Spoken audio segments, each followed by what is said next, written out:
Welcome friends, welcome you at MPS Motivators and myself Mukesh Kumar Pandey. एक बार पुनः आप सभी का स्वागत है हमारे इस चैनल में जिसका नाम है MPS Motivators। एंड आज के सेशन में हम डिस्कस करेंगे 12th English paper Bihar board से। It is the chapter number 7 and its speaker name is Germaine Greer. Friends, chapter number 7 its name is a child is born and इसको एक लेखिका जो ऑस्ट्रेलिया में जन्म ली थी उनके द्वारा लिखा गया है जिनका नाम है Germaine Greer. And today the session is summary class and summary in Hindi and in English 1 by 1। एकदम आसान भाषा में हमारे आज के सेशन में आप सभी के लिए सारांश हिंदी में एंड अंग्रेजी में 1 by 1। सो चलते हैं सबसे फर्स्ट समरी सारांश इन हिंदी। आप सभी परीक्षार्थी जो क्लास 12 के बिहार बोर्ड के एग्जाम देने वाले हैं 2023 में नेक्स्ट मंथ फरवरी में, उम्मीद करते हैं कि आज के सेशन में जो हम सारांश आप लोगों के लिए रख रहे हैं ए child is born, it is the chapter number 7। Friends, कल प्रीवियस क्लासेस में मैंने आप सभी के सामने इंट्रोडक्शन क्लास रखा था जिसमें जर्मन ग्रीड के बारे में मैंने आपको बताया था।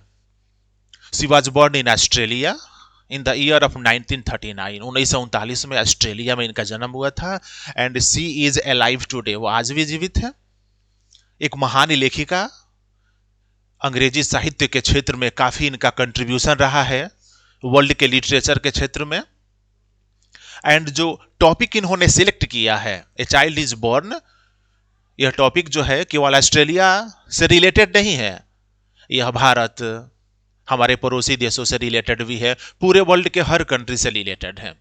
क्योंकि हमारे समाज में जब बच्चा का जन्म होता है तो बच्चा के जन्म के वक्त हम किस प्रकार से एक्टिविटीज को मैनेज करते हैं, इन्हीं बातों को जर्मन ग्रीड के द्वारा इस टाइटल के माध्यम से, इस चैप्टर के माध्यम से बताया गया है। चूंकि यह समरी जो है एक कहानी के तौर पर तो नहीं है, एक व्यंग है, व्यंग्यात्मक इसको कह सकते हैं, क्योंकि उन्होंने पूरे वर्ल्ड के हर कंट्री के लोगों के लिए एक अवेयरनेस, एक जागरूकता जगाने का काम किया है।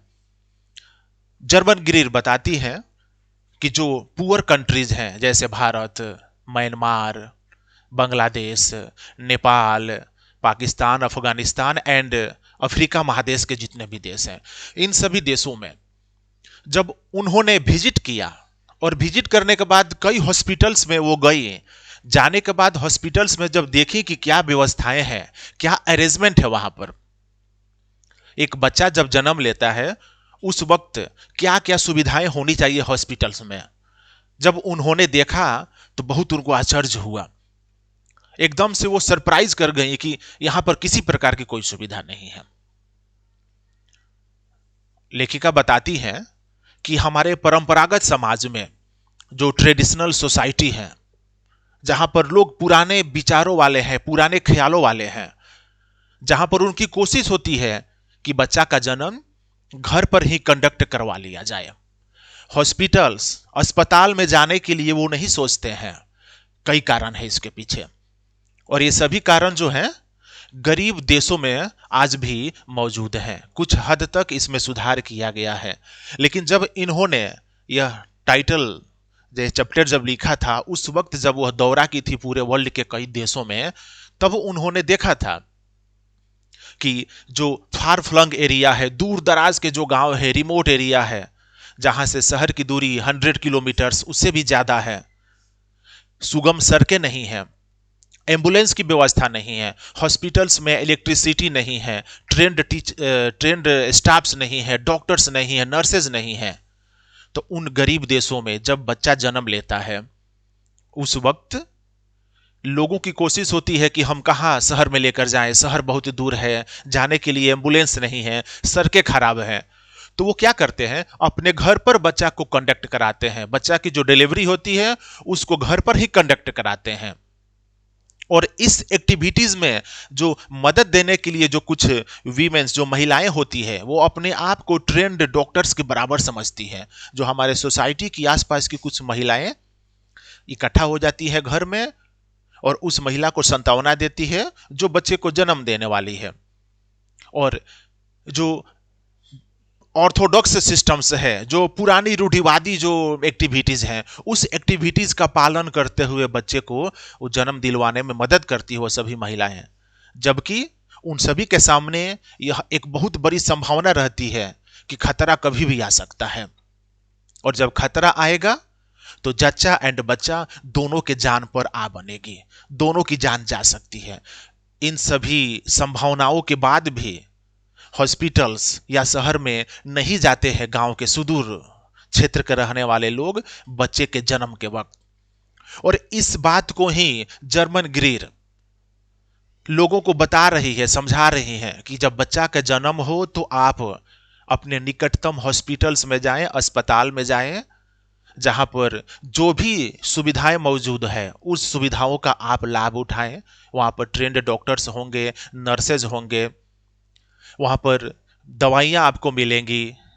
कम से कम आप अपने घर पर जो बच्चा कंडक्ट करा रहे हैं, बच्चा का जन्म करा रहे हैं, उससे तो बेहतर सुविधा आसपास के हॉस्पिटल्स में मिलेगी।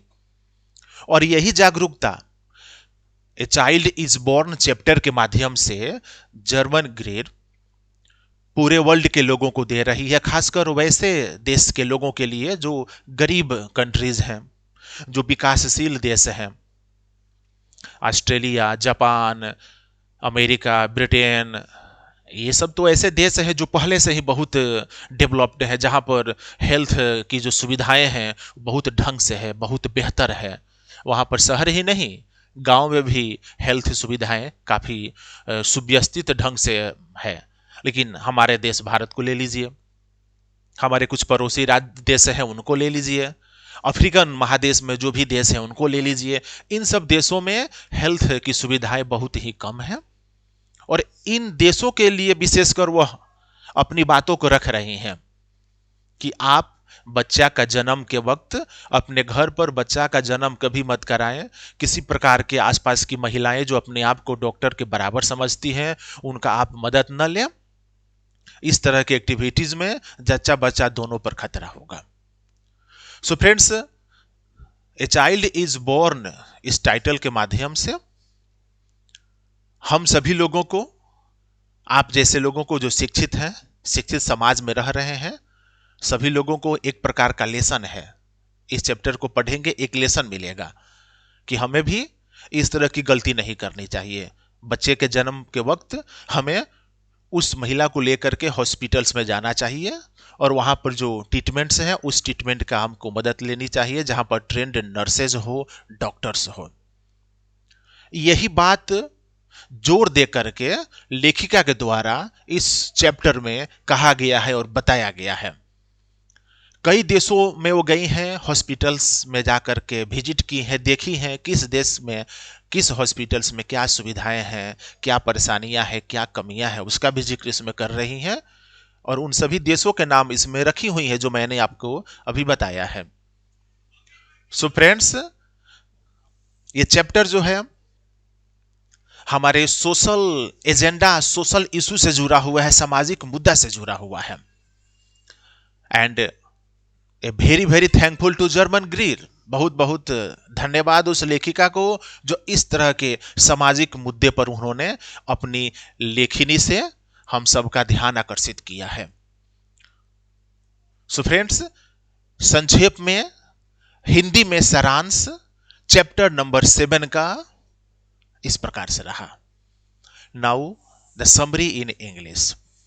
चलते हैं अंग्रेजी पर, लेकिन सबसे पहले आप हिंदी में सुने, हिंदी में समझें, हिंदी में गुनगुनाएं, उसके बाद अंग्रेजी को सुने समझें और उसके बाद अंग्रेजी को लिखें। उम्मीद है कि आपकी परीक्षा की तैयारी और स्ट्रांग होगी।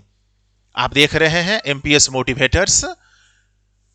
उन सभी फ्रेंड्स के लिए एक रिक्वेस्ट है जो अभी तक हमारे चैनल को सब्सक्राइब नहीं किए हैं, आप सभी से रिक्वेस्ट है आप हमारे चैनल एमपीएस मोटिवेटर्स को सब्सक्राइब करें, वीडियो लाइक करें, अपने फ्रेंड्स के बीच में शेयर करें और घर बैठे अपनी तैयारी को और मजबूती दें from a to z knowledge के साथ।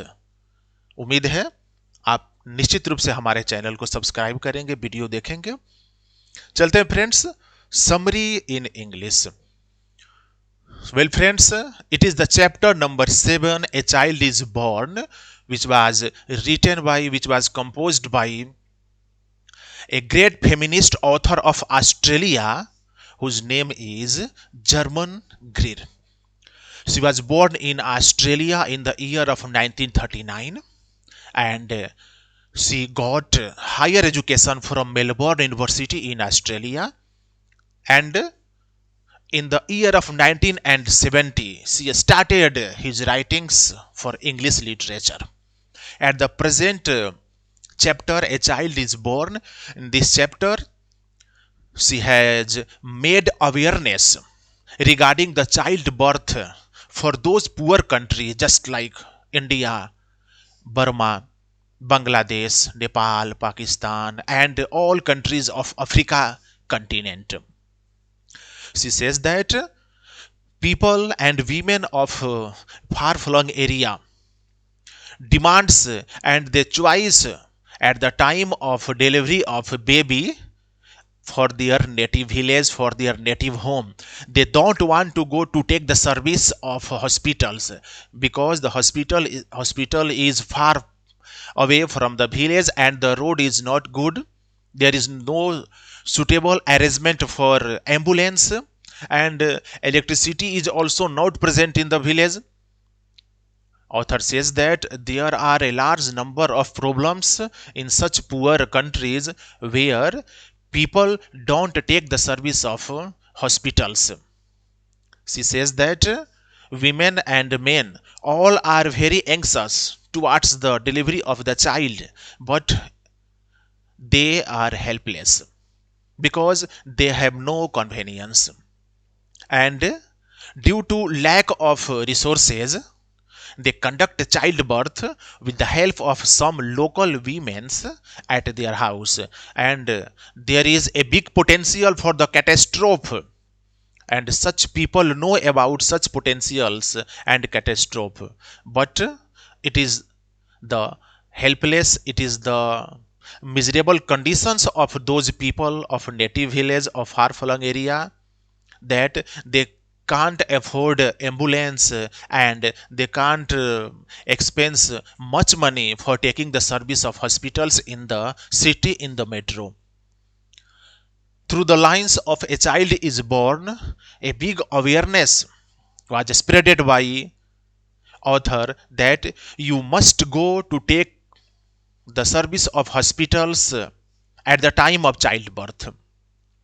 You should not take the help of women's around your locality because there will be the problem for the mother and for the infant also. A big problem will occur there, and that time women around your society will be unable, will be helpless to maintain, to eradicate the problem. She says that for the developed country just like Australia, Japan, USA, Britain, France, Germany, these countries have set up a good surroundings, a good facilities for health sector. But most of the countries of this world, they have not suitable arrangement and the health sector is not developed. In such conditions, there will be problem at the time of childbirth. So, she advises everyone to go to take the service of hospitals at the time of childbirth. You must not conduct childbirth at your native village, at your house, because it would be harmful for both, for mother and for baby. A big message, a big lesson that is being given by the author for us and for you. We people of this world are educated and we must hear and we must listen the awareness given by the author. So friends, this is the summary in brief for the chapter number 7। कुल मिलाकर के हिंदी में summary जानने के बाद अंग्रेजी में summary. आप हिंदी में सारांश को गुनगुनाएं, उसके बाद अंग्रेजी में लिखें। हर प्रकार के questions fill in the blanks हो, चूज द एप्रोप्रिएट ऑप्शंस हो, ऑब्जेक्टिव क्वेश्चंस हो, लॉन्ग टाइप क्वेश्चंस हो, सब टाइप्स क्वेश्चंस हो, हर प्रकार के क्वेश्चंस।